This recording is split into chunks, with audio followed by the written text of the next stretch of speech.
Oi gente, meu nome é Mariana e esse é o canal Por Paixão, onde eu falo sobre livros e mercado editorial.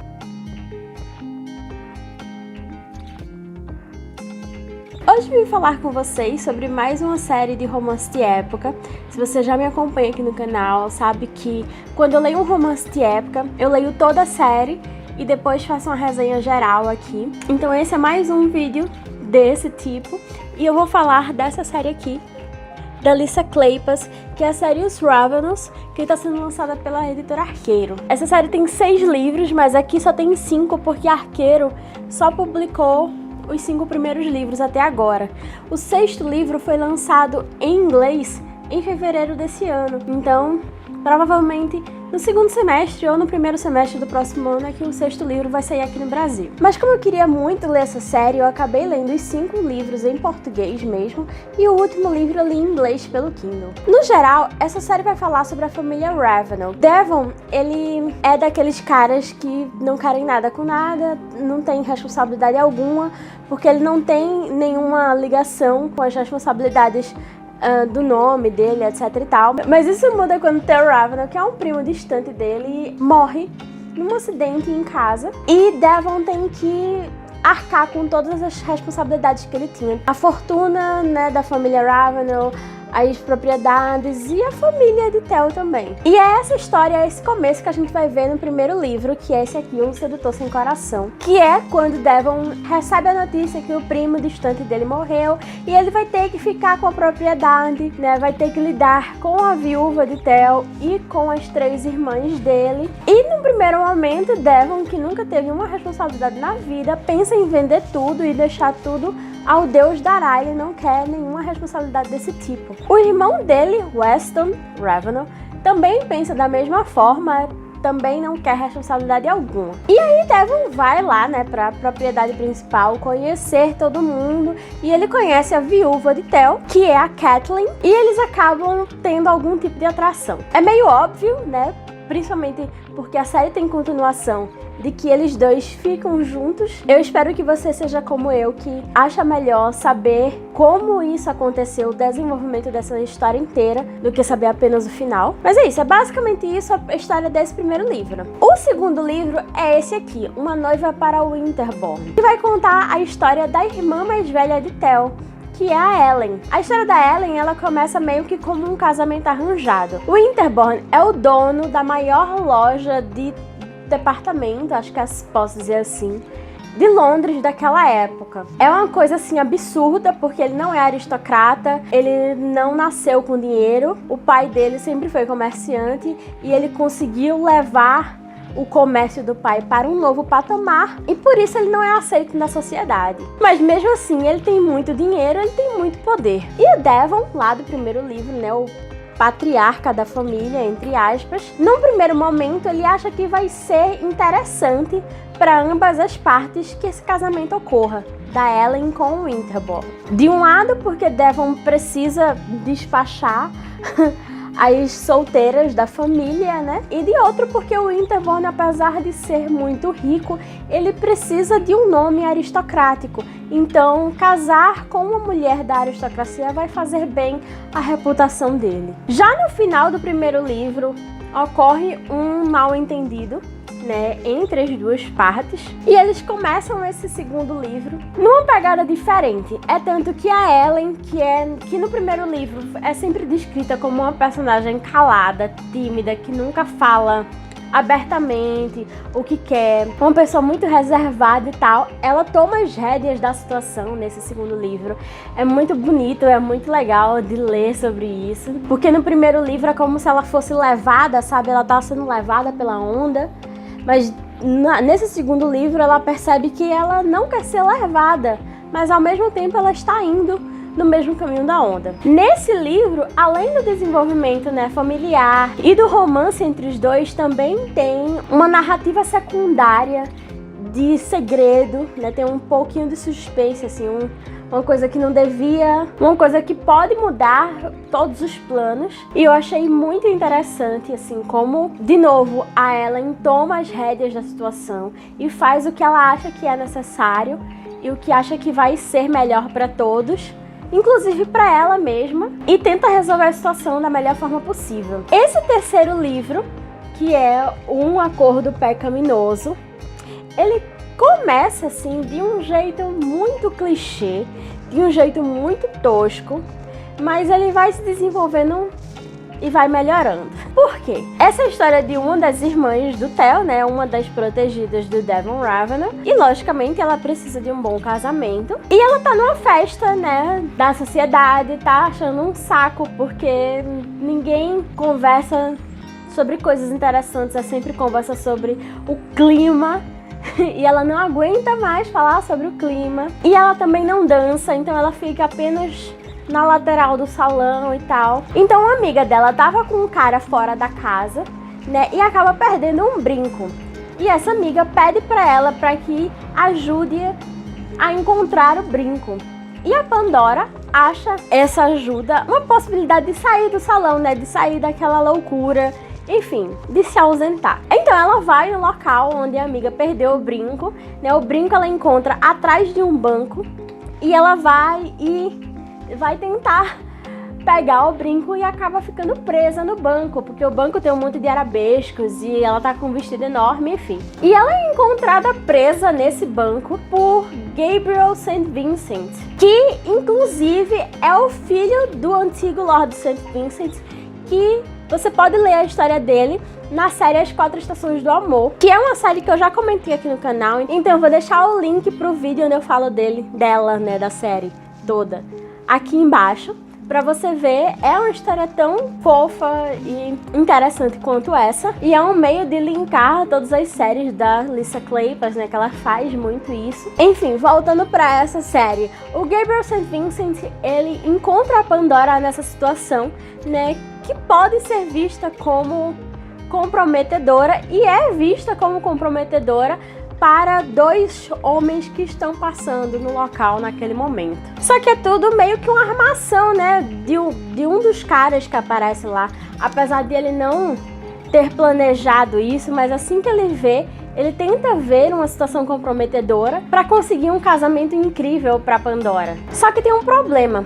Por mais que a Pandora esteja num baile da aristocracia para talvez encontrar um marido, porque a sociedade dita que ela precisa de um marido, ela não quer se casar. Pandora cria jogos de tabuleiro. Ela gosta muito de jogar jogos de tabuleiro. E ela passa esse hobby para um trabalho. E com a ajuda de Winterborn, né, que vende jogos de tabuleiro, ela tem todos os planos de conseguir vender o seu próprio jogo. Mas ela sabe que se ela tiver um marido, tudo o que ela fizer vai ser do marido. Tudo que ela ganhar vai ser do marido. E tudo que ela quiser fazer vai ter que ter a aprovação do marido. E ela não quer isso, porque ela entende, né, que não é justo ela ter todo o trabalho e não ter os ganhos disso, e até nem poder ter o trabalho se o marido dela dizer que não, você não vai fazer isso. Então ela não quer casar, mas a situação comprometedora foi feita, e além de desenvolver, né, o relacionamento dos dois, né, que de uma forma ou de outra vai acontecer, a autora também desenvolve como eles vão ultrapassar essa barreira, né, que a Pandora colocou. Esse é o meu segundo livro favorito da série. Eu gostei bastante desse desenvolvimento. Eu gostei muito do fato de a Pandora bater o pé porque ela quer fazer o que ela quer fazer e não vai ter um marido se intrometendo nas coisas que é dela. Eu gostei bastante também porque as duas famílias, tanto a família St. Vincent e a família Ravenel, eles se encontram, eles passam um tempo juntos nesse livro, e as duas famílias são incríveis, elas são muito amorzinhos, eu gosto bastante. O quarto livro dessa série, que é esse aqui, Um Estranho Irresistível, ele é muito bom. Ele é muito, muito, muito bom. Ele vai contar a história não de uma das irmãs de Theo, mas da Gareth Gibson, que é uma personagem que aparece, acho que no segundo livro. Ela é uma médica, ela é a primeira médica formada da Inglaterra. A história dela é extraordinária. E o par romântico dela vai ser Ethan Ramson, que é um detetive que trabalha para Winterborn às vezes, trabalhava para Scotland Yard e tem uma vida bem misteriosa. Esse livro vai mostrar um pouco as vidas deles, que são vidas de fora da aristocracia, né? Eles são trabalhadores, então é uma visão um pouco diferente, mas eles estão bem interligados, né, com Winterborn com a família Ravenel. Então nada fica perdido, nenhuma ponta fica solta por causa ou nesse livro. E é muito fofo, é fofíssimo, porque eles, em vez de desenvolverem, né, a relação em bailes aristocráticos, frente a várias regras da aristocracia que são estúpidas, eles se encontram e desenvolvem relacionamento em uma escola de esgrima, em uma festa de rua. É incrível, eu gostei bastante desse livro. O quinto livro dessa série é esse aqui, Uma Herdeira Apaixonada, que é a história de West Ravenel, que é o irmão, lembra lá, do Devon, do primeiro livro? O West, ele muda completamente de vida desde o primeiro livro, né? Primeiramente, ele não aceita, assim como o Devon, todas as responsabilidades que o Devon tem, né, com a família Ravenel, com as propriedades, com as meninas lá. Ele não aceita de primeira, mas tudo acontece, né? E o West, ele tem um desenvolvimento de caráter, assim, espetacular. Ele é uma pessoa divertidíssima em todos os livros. Ele sempre aparece, pelo menos um pouco, né, pra fazer um comentário ácido, assim. É bem interessante. É bem engraçado. E a companheira dele vai ser uma das irmãs do Gabriel St. Vincent. Lembra do terceiro livro? Então, o nome dela é Phoebe. Ela é uma viúva. E o marido dela estudou, o ex-marido dela no caso, estudou com West lá na escola há muito tempo atrás. E eles eram meio que inimigos, assim. O West, ele era uma criança muito ruim em certos momentos. E o alvo dele era o ex-marido da Phoebe.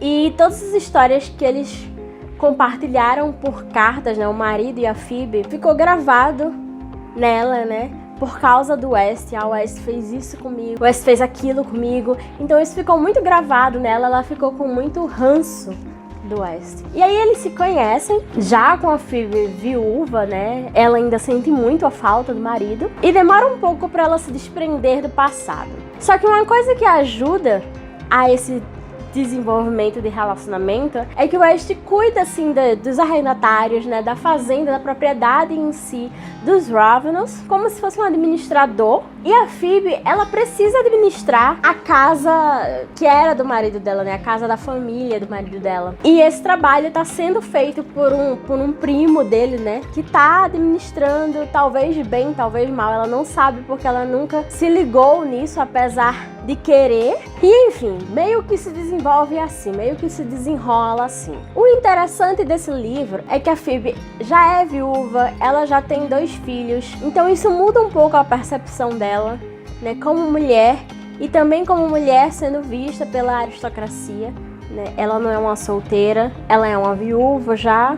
Ela tem uma casa para cuidar, ela tem filhos para cuidar. Então, é uma pequena mudança de perspectiva. Eu gostei bastante. Eu fiquei um pouco decepcionada com esse livro, porque eu esperava muito mais, assim, do personagem West Ravenel, sabe? Eu esperava que ele fosse mais engraçado, mais intenso, não sei. O que me venderam nos outros livros não foi o que eu encontrei exatamente nesse livro, o que não foi ruim exatamente, mas não foi incrível, sabe?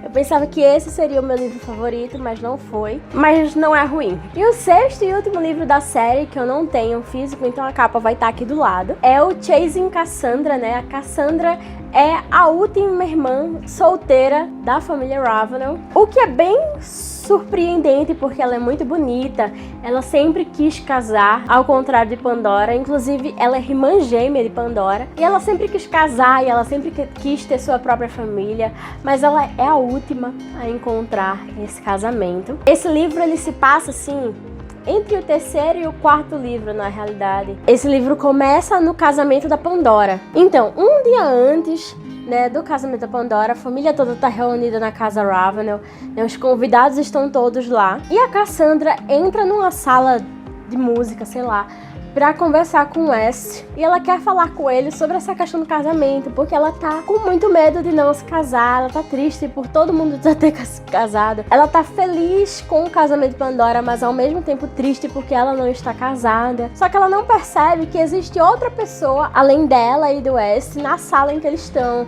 Tom Severin, que é um amigo da família / inimigo de todos, assim, ele também tá nessa sala e ele ouve ela falando isso, ela conversando com West. Ele tá numa cadeira de costas, ele olha assim pra ela, ele vê o que ela é linda, e aí ele se levanta e diz, eu caso com você.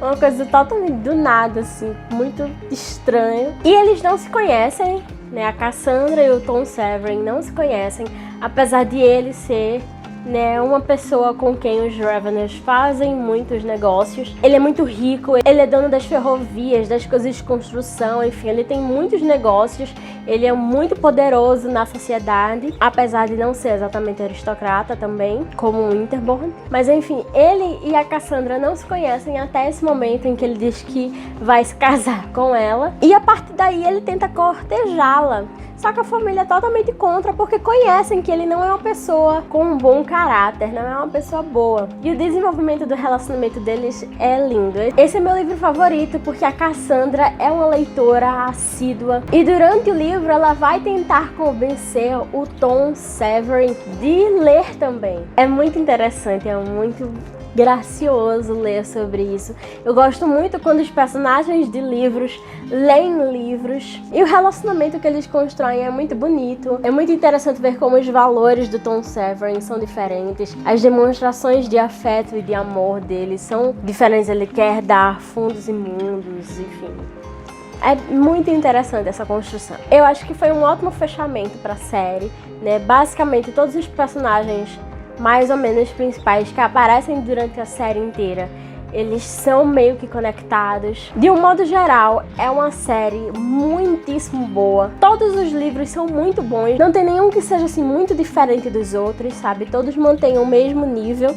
Acho que você gostar de um ou de outro vai mais do seu gosto, né? Como eu gostei mais do 6º livro da Cassandra e gostei menos um pouco do livro do West, que é o 5º livro. Né, mas foi uma coisa minha, assim, que os personagens, né, eu tinha uma visão deles e o livro deles meio que quebrou um pouco isso, pro bem ou pro mal. Mas todos os livros são muito bons, eu recomendo muito essa série, se você gosta de romance de época, se você tá afim de ler algo do tipo. Eu espero que vocês tenham gostado dessa resenha também. Me conta aqui nos comentários se você já leu algum desses livros, qual você gostou mais, qual você gostou menos. Vamos trocar essas experiências de leitura. Não se esquece também de se inscrever aqui no canal, de me seguir nas redes sociais e de compartilhar esse vídeo com quem você acha que vai gostar do assunto também. Nos vemos no próximo vídeo, então. Tchau!